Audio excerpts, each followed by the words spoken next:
for dying on the cross for us and giving that amazing gift to us.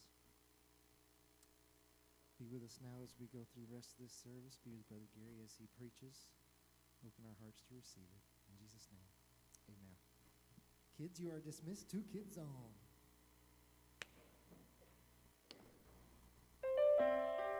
When I was hungry, you made sure I had something to eat. When I was thirsty, you gave me something to drink. Even though you didn't know me and I was a stranger to you, you invited me into your life. When I needed clothes, you clothed me. When I was sick, you cared for me. When I was hurting deeply and everyone else had left, you were still there with your arms open. To mother figures everywhere, thank you. What more can we say? Happy Mother's Day. And we do want to wish all of you a very happy Mother's Day. All of you that are mothers and all of you that do the job of mothering. Sometimes some of our best mothers are not necessarily our biological mothers because of situations and circumstances and because of the role that so many play in our lives. And as a result, we're going to continue in our series of messages dealing with relational traits and toxicity. Today we actually kind of turn a corner and we'll begin to look at some of those toxic things that are involved in a lot of different relationships. And this will definitely not be your typical everyday average, Mother's Day sermon, because it really won't address that, but it will address toxic relationships. As I mentioned at the conclusion of last week, we were talking about building these relationships. We've talked about the start of them. We've talked about the sustaining of them. We actually, in the introduction to this series, talked about structuring them. And so we're doing all of this in order to see how we succeed in these relationships. What can we learn that will aid us and help us as we make our way in and through and along this life journey of making and establishing and succeeding at our various relationships. In looking at each one of these, we begin today by looking to try to see and to summarize some of Saul's toxicity in his relationships. Now, this could be a very, very long series because there's a lot in the scriptures in the conclusion of the last half of the book of 1 Samuel that deal with Saul and some of the difficulties he had with all the different people in his life.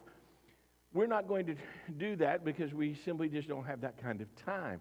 We're going to try over the next 3 weeks, today included, today and the next 2 Sundays, to, Lord willing, look at Saul's toxicity in these relationships and some of the bigger pieces of that we can draw from and learn from how to evaluate the people that are in our life that are toxic. And so today, in this first one, I'm going to invite you to take and turn your copy of God's Word to join me in 1 Samuel chapter 10.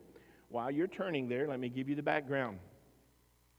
In 1 Samuel chapter 9, we find that Saul is introduced as this young man whose daddy's donkeys have gone missing. And so Saul takes one of the servants, and the two of them go and search throughout the land to try to find these donkeys. And as he's gone, he begins to believe that maybe it's been long enough and they haven't found these donkeys, and that his dad is now going to stop worrying about the donkeys and start worrying about him. And so he suggests that they return. Well, the servant says, look, we're real close to this town where a seer, a prophet lives, Samuel. Let's go see him. Perhaps he will tell us where these donkeys are. And so they begin to make their way there, and Saul asked, what do we have to give to Samuel? What gift do we have? I mean, you need to pay for this, so how do we pay for this? And so the servant says, I've got half a shekel to give it. And so they make their journey. They find Samuel. And Samuel had been told the day before by God that God was going to send him a person. And when this person arrived, that would be the next ruler. That would be the next king. That would be the first king that Israel ever had, because God was going to relent and allow Israel to have a king, even though they had never had one before. They wanted one, so they said, and they had, as the conversation between God and Samuel went, God said to Samuel, they haven't rejected you, they've rejected me. Because up to that point, the man of God,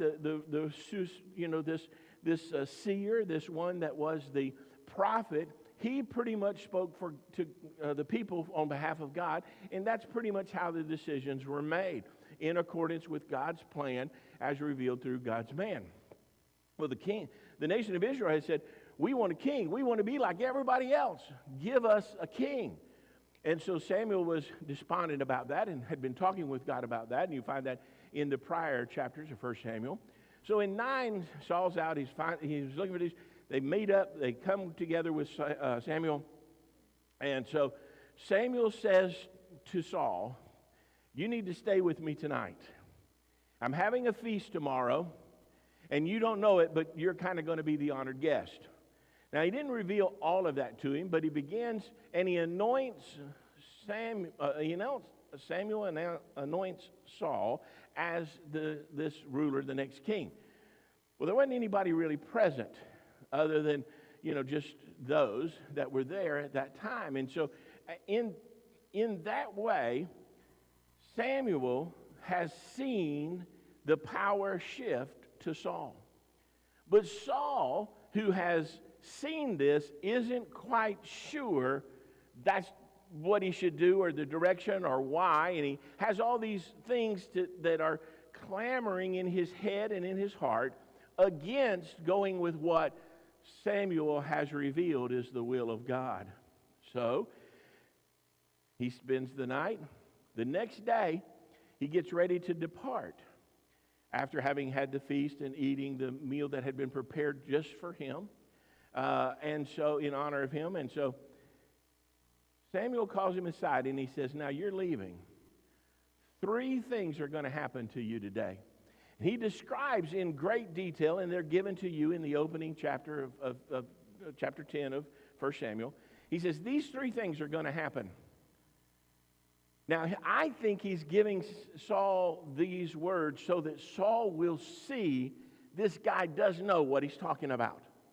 And as a result, it will affirm everything that he has said, because this is the authority that God is putting his stamp of approval on what Saul has been ordained to do, what he has been anointed to do, what he's been called to do, and that which Samuel has instructed him in. So it's at this juncture that 2 of the 3 things have happened. The third one comes along, and the third one is saying that when he approaches a certain city, there's going to be a whole bunch of these sons of the prophets who are going to come out. And Saul, who has never done that before, is going to join in, and he's going to begin to prophesy. He's going to begin to also speak for God. And as a result of doing that third thing, the people seeing that, and they begin to wonder, hey, isn't that Kish's son? That's Saul. We know him. He's not a prophet. Why is he in there prophesying? And all of a sudden, there is this reputation instantaneously, pretty much, that begins to go throughout the land, and they begin to ask the question, so is Saul now a son of the prophet? Is he one of the prophets? And so now, as Saul's reputation is being built as one who speaks for God, we come to 1 Samuel chapter 10. Drop with me down to verse number 9. In that passage, it says this, and I'm reading this morning from the Christian Standard. It says, when Saul turned to leave Samuel, notice this phrase, God changed his heart. Now that's an important role and an important statement, an important phrase in verse number 9. And all the signs, the 3 things that Samuel had predicted, they all came about or came true that day. Verse 10. When Saul and his servant arrived in Gibeah, a group of prophets met him. Then the Spirit of God came powerfully on him, and he prophesied along with them. Everyone who knew him previously and saw him prophesy with the prophets asked each other, "What has happened to the son of Kish? Is Saul also among the prophets?" Then a man who was from there asked, "And who is their father?" As a result, "Is Saul also among the prophets?" became a popular saying. Then Saul finished prophesying, and he went to the high place. Verse 14. Saul's uncle asked him and his servant, "Where did you go?" "To look for the donkey," Saul answered. "When we saw they weren't there, we went to Samuel." "Tell me," Saul's uncle asked, "what did Samuel say to you?" Saul told him, "He assured us the donkeys had been found." However, Saul did not tell him what Samuel had said about the matter of kinship. Verse 17. Samuel summoned the people to the Lord at Mizpah and said to the Israelites, "This is what the Lord, the God of Israel, says. I brought Israel out of Egypt, and I rescued you from the power of the Egyptians and all the kingdoms that were oppressing you. But today you have rejected your God, who saves you from out of troubles and afflictions. You said to him, 'You must set a king over us.'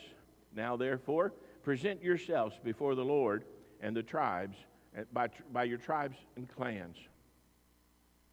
Samuel had the tribes of Israel come forward, and the tribe of Benjamin was selected. Now they're casting lots here to see where this king is going to come from and who he's going to be. Then he had the tribe of Benjamin come forward by its clans, and the Matrite clan was selected. Finally, Saul said to Cush, the son of Cush was selected. But when they searched for him, they could not find him. They again inquired of the Lord. In other words, they cast lots again. "Has the man come here yet?" And the Lord, by means of the lots that were cast, replied, "There he is, hiding among the supplies." Now, some of you may have the word baggage there or luggage there. It's probably more likely that this is, the things that kept the supplies. And so he's hiding there. Verse 23. They ran and got him from there. When he stood among the people, he stood a head taller than anyone else. Samuel said to the people, "Do you see the one the Lord has chosen? There is no one like him among the entire population." And all the people shouted, "Long live the king." Samuel proclaimed to the people the rights of kingship. What Samuel did now was to describe to the people what he had prophesied. Said, "Are you sure you want someone like this to rule over you? Because here's what's going to happen to you." And most of what he listed was negative. And so here he tells them, these are the things that a king does, and these are the things that a king deserves. He wrote them on a scroll, which he placed in the presence of the Lord. Then Samuel sent all the people home. Saul also went to his home in Gibeah, and brave men whose hearts God had touched went with him. But some wicked men said, "How can this guy save us?" They despised him and did not bring him a gift. But Saul said nothing. The first thing I want to talk about this morning as we look at this passage, we're going to kind of look at this passage from three different vantage points. The first one, of course, is the story itself. Just looking at what Samuel and Saul and all the people were there, how that story unfolds and is unpacked for us.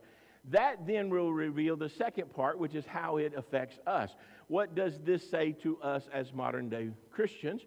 And then, of course, the third thing is how does it relate to this whole matter of toxicity in relationships? So we're going to be looking at each one of those things as we walk through. So the first thing I would have you to notice is the change of routes by a rescue. In this passage, some have questioned, why did God see fit in this passage to go back and talk about the Israelites whom he had delivered from Egypt and put them on a new course, a new path, a new route, a new direction in life? He changed their location, and he changed them from being slaves to basically now moving forward as his chosen people to occupy this promised land that he had been promised to Abraham some 400 plus years earlier. And so the changing of their life's route, the changing of the direction of their life came because of a rescue. God rescued the people of Israel from slavery in Egypt. And of course, slavery in Egypt is a picture of the lostness of every human being. Every person ever born is lost. They do not have a personal relationship with God. And until that point, they come to allow God to rescue them from the world, from Egypt, from their sin, from themselves, from Satan. They are still lost. But at a certain point, some people who God will touch will proclaim that Jesus is Lord, and as a result of that salvation, they will be rescued by God. They will be restored by God. They will be made whole. They will be saved. They will be delivered. They will be set free. And so the direction of their life changes completely.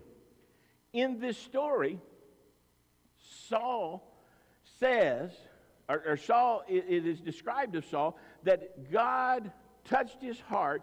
In fact, God gave him a new heart.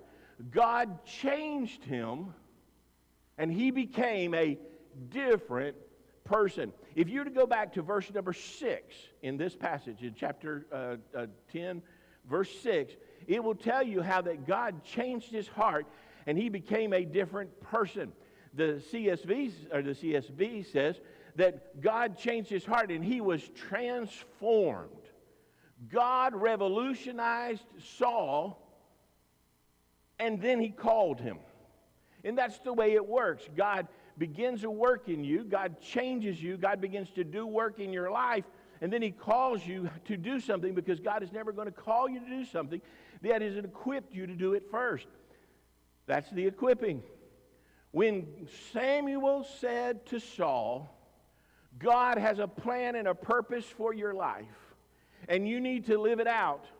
Before Saul was expected to do that, God would need to equip him. And the way God would equip him would first be to give him a new heart. And so giving him a new heart meant he had a new lease on life. He had a new passion. That's the reason why these three things that were signs were being confirmed, so that Saul could look and say, you said these things were going to happen. They did happen. So this change is from the Lord. So I can go with it. I can afford to be something I have never been before. I can launch myself into being one of the prophets, because you will speak to me and through me, and I need to count on and rely on you. It is you who have changed me, not me. It is you who have called me, not me. It is your equipping that enables me to do what you call me to do. So therefore, as long as I am dependent on you, I will have the strength to do all that you've asked of me. So this change of routes, change of direction, came because of a rescue. God equipped Saul by giving him a new heart. That being the case, notice the second thing that takes place. The change that comes by rejecting a ruler. Now this begins in the story by rehearsing for us that the Israelites who had been rescued have now reached a point where they wanted to change horses in midstream, to use an old saying. They wanted a different ruler.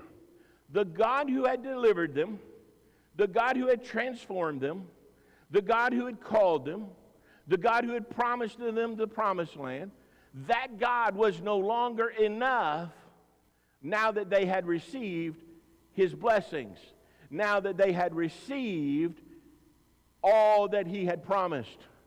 Now they want to do something different. As a result, they want to exchange their God for a ruler like everybody else. We no longer want to be special. We want to be God. People, yeah, in terms of getting his blessing, but when it comes to the way we conduct our life, the way we do our business, we just want to be like everybody else. We don't want to be special like that. So we're going to swap God as our ruler, reject him, and ask for a king. We need a new head. We need somebody else to head us up. And we don't want to be different than everybody else. Let's be like everybody else. Can I pause here long enough to say that God, who has a perfect plan for your life, knows what is best for your life.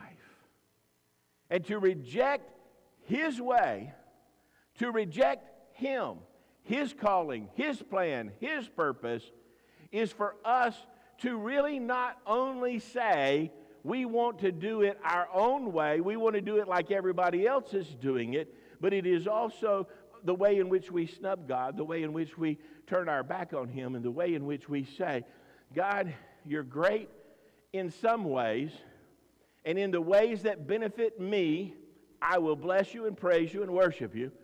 But when it comes to doing business, when it comes to the matter of orchestrating a nation, when it comes to defense, when it comes to military prowess, we don't want you. We'll take it like everybody else has it. This is the image and this is the picture of a Christian who, having begun, as Paul would say later, begun with the Lord, stop walking with him because of a difference in you that is making you look different than everybody else, by which you have now become self-conscious, and as a result, you kind of don't want to be different anymore. As a result, this new head, and I use this picture of England has a new king now. All right? Just current events, okay? It doesn't have anything to do with the message. I just want you to know we're up on current events. You know, we may live in the South, but we still know what's going on in the world. Amen? All right, so anyway, a new head, a new king, a new ruler. And it depicts the idea that having begun with God, they're now willing to abandon God because God no longer is the answer, they think, to their problems. You see, when they had no resources, when they had nothing, when they were slaves, when they were being oppressed, they would run to God. Oh, God, God, God, please, please, please, please, please. But now that that's no longer the case, let's do it our way. Let's try and go this our own route. Now, you and I know from a reading of this passage and our understanding of history, they were still in trouble. All the nations around them were attacking them relentlessly. And they had a big problem with the Philistines. And they wanted a king who would deliver them from the Philistines, who were no match for the Egyptians when the Egyptians had their rule over them. But they seemingly had forgotten what God had done and how God had rescued them and how God had delivered them and how God started this journey. But he wasn't done yet, but they were. They wanted to do it like everybody else. When they come against us, they get 100,000 people. We need 101,000 people. We just got to get better than them. Well, that whole idea of the change that takes place in the story and the change that takes place in their life comes because they rejected God ruling over them.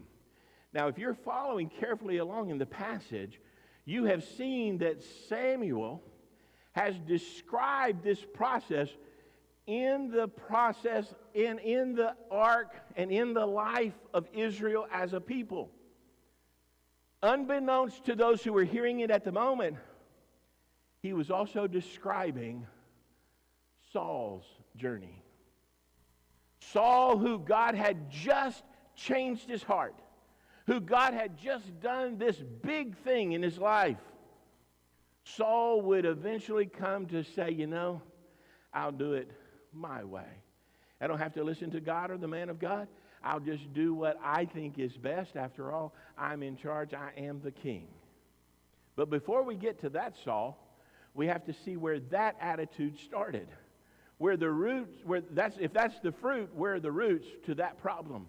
So we can back up and we can begin with this story, because this literally is the beginning. It happens almost immediately. I mean, we're talking about day, and now this third day. This has happened rapidly.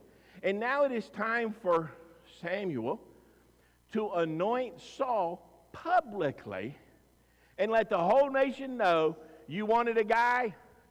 Here's the guy. Samuel has already had this done in private. It is now time to do it in public. But when he's doing this in public, he lets the people know, we're only doing this today because you have rejected God. And rather than hearing and seeing and learning the lesson of that, Samuel is hiding in the luggage. He's hiding among the supplies. You see this next picture in your worship guides. There's a change by refusing a responsibility. This is where the new heart that Saul had been given begins to go dark.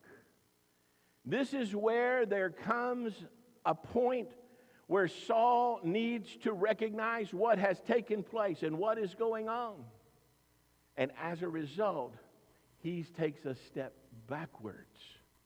And that change that God had wrought in him is now going to be different. There's a change because he's refused responsibility. What does that mean? Well, he's trying to escape.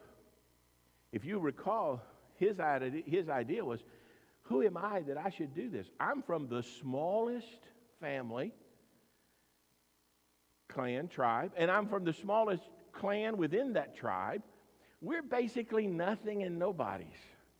How is it that you think that I can do all of this? I am not worthy. Well, to be not worthy, what he is doing is he is pretending. Most of those who read this, whether a psychologist or professor or theologian, virtually all of them recognize and say that this is a false humility. He is trying to describe and to say, you know, I am just not really quite that guy. I don't have the ability. And to say that he doesn't have the ability is for him to discount God who changed his heart, God who said, I will equip you. You will never do anything that I will not cause and say, do this. And when I say do it, I will give you the power. He is discounting that, and he is believing, I got to do this in my own strength. This is where that seed begins. What it amounts to is, I can't trust God. He may have done something okay for me in the past. He may have completed those 3 signs. He may have done this and that and the other, but you know what? Ultimately, I just can't trust him that I should be the ruler because I am nothing. Now, for those who, you know, in psychology and those who have taken and looked and tried to contemplate the mentality and the personality of Saul, the word they have used more often than not is a word modesty. He is portraying a false modesty. Well, that's interesting because the word modesty, you know, we talk about, you know, everybody ought to be modest. Well, the original word modest comes from the root M-E-T-E, which is meet, like meter or measure. To meet or to measure means to measure out or to take and measure something. What is it that is measured? And why do you measure it? When you look at what is measured, modesty is that which is within measure. Those who say, I can do anything, I can do everything, I'm the greatest, are out of bounds because they are beyond the measure of their ability. They believe more highly of themselves than they ought. And just like that is wrong, when we flip to the other side of the spectrum, those who say, well, I can't do anything right, I never do anything good, I am just terrible, oh, woe is me, and Eeyore comes out in them. You know Eeyore? Okay, Piglet and, I started saying Humpty Dumpty, what? Winnie the Pooh, there you go, Winnie the Pooh. So when Eeyore comes out, oh, woe is me, I'm terrible, I'm awful, that is not true either. And if you're not within the measure, if you're not inside of that measurement, you are not modest, you are not proper, you are not right. And what happens is this humility that you are trying to portray, it's false, it's bad, it's wrong, it discounts God in you. So the people over there think they are enough, they don't need God. And the people over here saying even me with God is not enough. That too is wrong. So for us to recognize that, Saul is going to begin here by refusing his responsibility. So he's hiding. He's hiding out. He does not want to complete what God has started.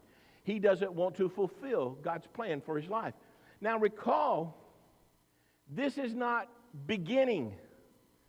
God has already called him, anointed him, given him signs, prophesied through him, spread his reputation. There have been event after event after event after event that God has done to confirm, Saul, you're my guy. I will be with you. I have put a new heart in you. I have transformed you. I have made you different. You are prepared. You are right. You are ready. And there is nothing that the two of us cannot do. But Saul would rather hide out than take God at his word. When you begin a relationship with God, you commit your life to following him. Not just being a fan from afar off or applauding the things you think you see God do, but following him, as Tim mentioned this morning during the welcome. And you will change your life, and you will change the course of your life when you change the ruler in your life by negating and rejecting and refusing the responsibilities that ruler has imposed on you. See, it's not Saul's plan to be king. It's God's plan for Saul to be king.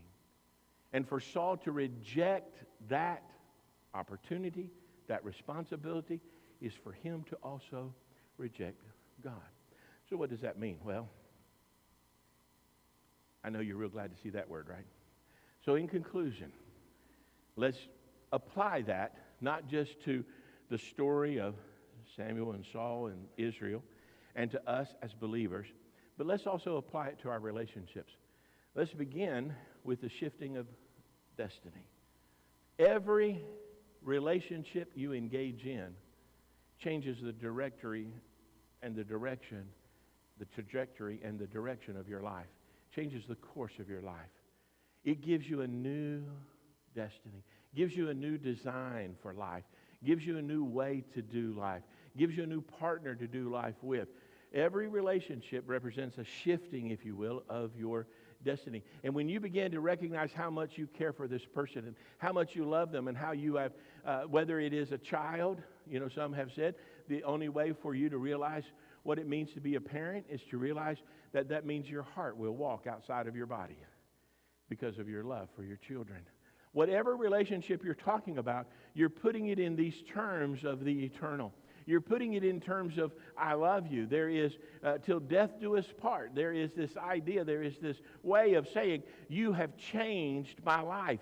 You've given me a new heart. You've given me a new direction. You've given me a new course.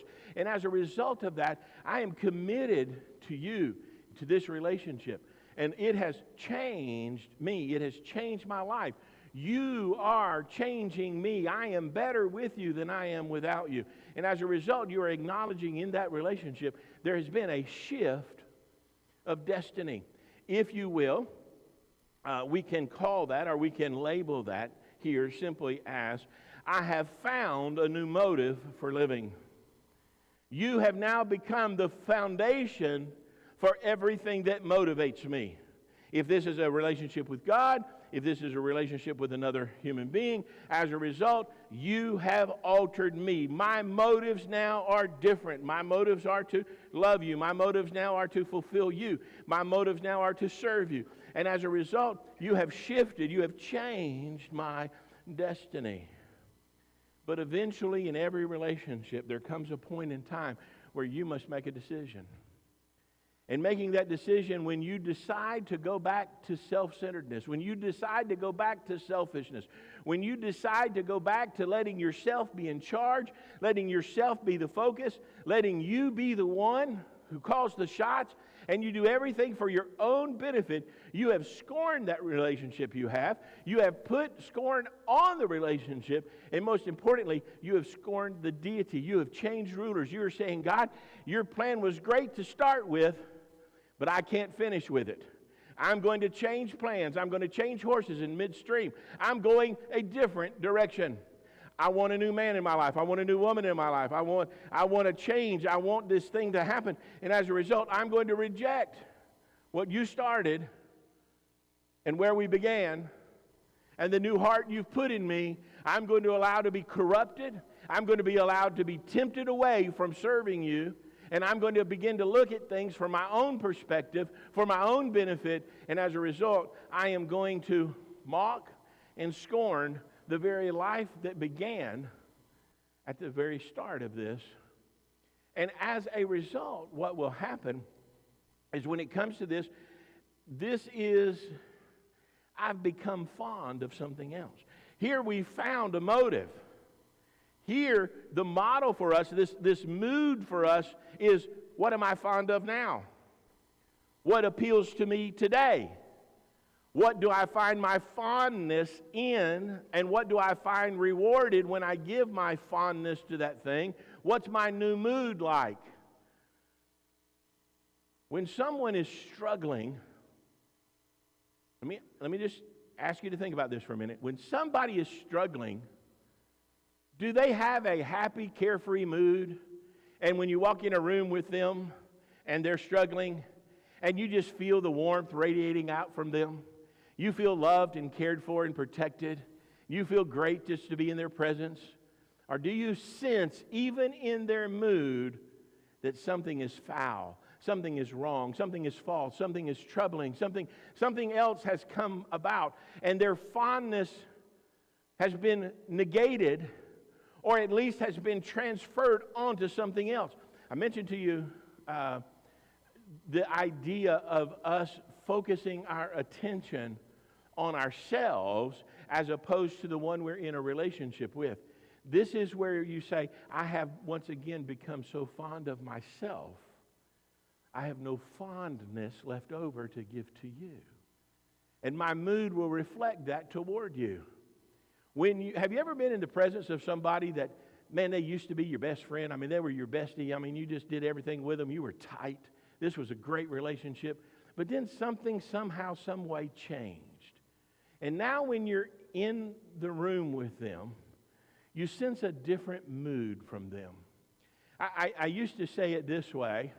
It's like being in a conversation with someone, and while you're in a conversation with someone, they're looking around the room to see who else they should be talking to or who else they want to be talking to, because you're just not that important to them anymore. You can't do anything for them. You can't help them. You can't benefit them. You can't bless them. You can't help them get further. So as a result, they're looking for the next person to be in a relationship with, because that person can give me more. That person can do for me more. That person has more to give. That person has something else I want. And as a result, you will skirm those previous relationships and you will begin to say, okay, I now am in charge. Even though God gave me that new heart, I'm going to use that heart to love something other than Him. When that is the case, that mood that comes here, you'll see that shifting fondness take a different route. And as a result, there will be a different product. You'll begin to shirk your duty. You see, Saul hiding out was a statement about what he felt about the kingship. Now, I know that the scriptures end this story by saying that there were some worthless fellows who said, how can this guy lead us? And the reason they said, how can this guy lead us, is because when it came time to stand up, when it came time to be counted, when it came time to say, I am the leader of this group of people, he's hiding.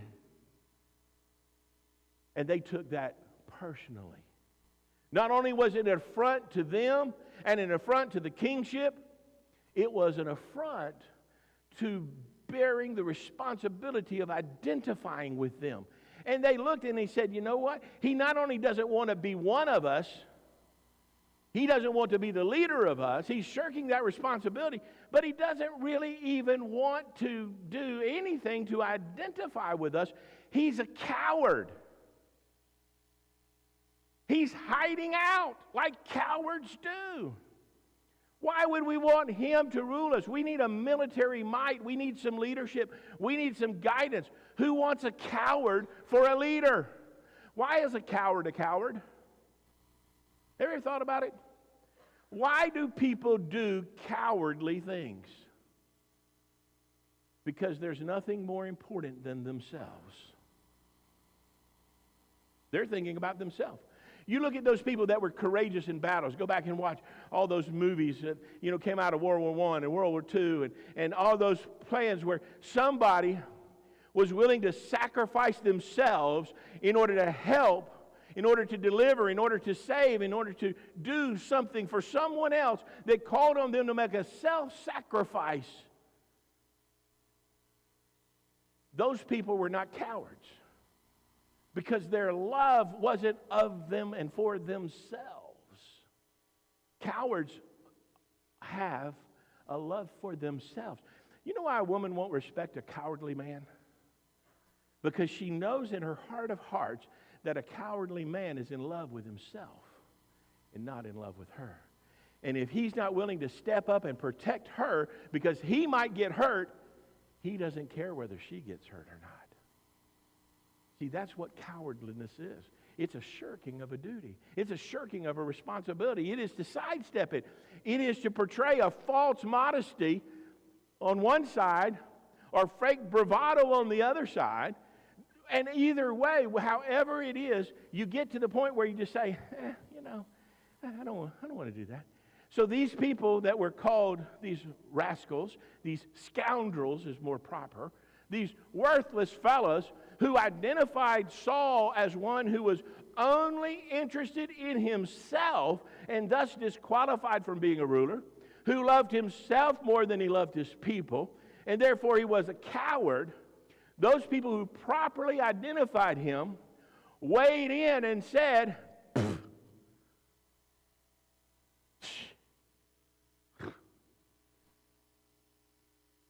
they wanted nothing to do with him. So why did the Bible call them worthless if they were identifying properly the situation? Let me back you up. You remember the story? It wasn't Saul who chose to be king. God chose him to be king. Though they have properly assessed Saul's character, he is a coward. He is in love with himself. He's only thinking about himself. He's not thinking of anybody else, just him. They're correct in that assessment. But they forgot that they too had a duty. They too had a responsibility, and it was to obey God. And God has clearly selected this man. And Samuel, whom they did respect, had said, this is God's man for the hour. And because of that, they refused to submit to God's plan because they didn't understand that God had selected him even though he was cowardly. And even though he would become the Saul we know, I started to say the Saul we love, but that's probably not the case, the Saul we loathe, even though he was going to become that, these folks were only expressing the truth. But do you know that you can say the truth and not say the truth in love? And you know what you do when you point out the obvious but fail to show the hand of God behind the obvious? You're shirking your duty. You see, you're not to evaluate the same way the world evaluates. I could see this if this were just a regular group of people and this were not God's people. But these are God's people. They're supposed to see differently. They're supposed to look at things differently. They're supposed to look at things by coming from the hand of God. They're supposed to see things differently than the world does. And they didn't. Thus, the Bible describes them as scoundrels. Not because their assessment of Saul was wrong. They were right. But do you know that it's possible to be right and be ever so wrong at the same time? That's what this end of the story tells us. Saul shirked his duty. And these people who said, you know what? He's just kind of a scoundrel. If I had time, I would race you forward and say, you remember what happened with David when Saul turned his back on David? Saul twice tried to spear him with a spear, a javelin. He tried to kill him. David had at least two, many more, but at least two opportunities where he could have killed Saul. But he didn't, because he said, I'll not raise my hand against God's anointed. This is God's man. God put him here, and God will take him out when it's time. Till then, I'll just show my support for him. Even while he tries to kill me, I'll just hide out. I'll just run away. And at that point, Saul had knowingly lost the kingdom because it had been told to him by Samuel, and David had already been anointed the next king. But David was unwilling to step up to do a responsibility God had called him to do until he let God do God's part. That's the thing we ignore when we make decisions. That's the thing we ignore in our relationships. What God has called you to, he will see you through. But when he's called you to something and you abandon that responsibility, you shirk that responsibility, you disappear in the relationship. When you do that, you are telling God, I know better than you. And for those who would advise you, well, they disappeared, you need to disappear too, are giving you some bad advice, because God has called us to be different. And in being different, he has not called us to escape that responsibility, but to demonstrate, to exhibit the responsibilities that come from being a different child of God, from being a particular people, a people of God, a people chosen by God. That God has exchanged our dark life, our sinful life, for a saved life. He's taken us from the kingdom of darkness to the kingdom of light. He has transformed us, and in so doing has equipped us to do all he's ever asked us to do. Where are you disappearing in your responsibilities? Where are you hiding out? What responsibilities are you shirking? What duties do you have that you're ignoring? What place in God's kingdom, what role is God commanding and acting and equipping you to do that you've just said, let me just hang out over here with the supplies. I'll just hang out in the kitchen for a little long. I'm going to be over here with the baggage. I'll be over here with the luggage. Just don't call on me to do anything. It doesn't always have to be in the most intimate of relationships that this act of abandonment takes place. But no act of abandonment will ever take place unless you go through the steps as I have revealed them to you today from this story of Samuel and Saul. Let's pray together. Father, we thank you for the opportunity to be in your house today. Thank you for this word that you have given us through the life of Saul. Father, even after all these years, he still speaks to us. Where it is not an advisory committee that says this is how we ought to live, it is a cautionary tale telling us how not to live. Father, I pray we'll take it to heart. Help the Holy Spirit to lead and guide and direct us. And as a result, may we follow his promptings. And Father, know that you have called and equipped us to do everything that would bring you honor and glory. Help us fulfill our purpose in every relationship. And Father, in so doing, may we bring honor and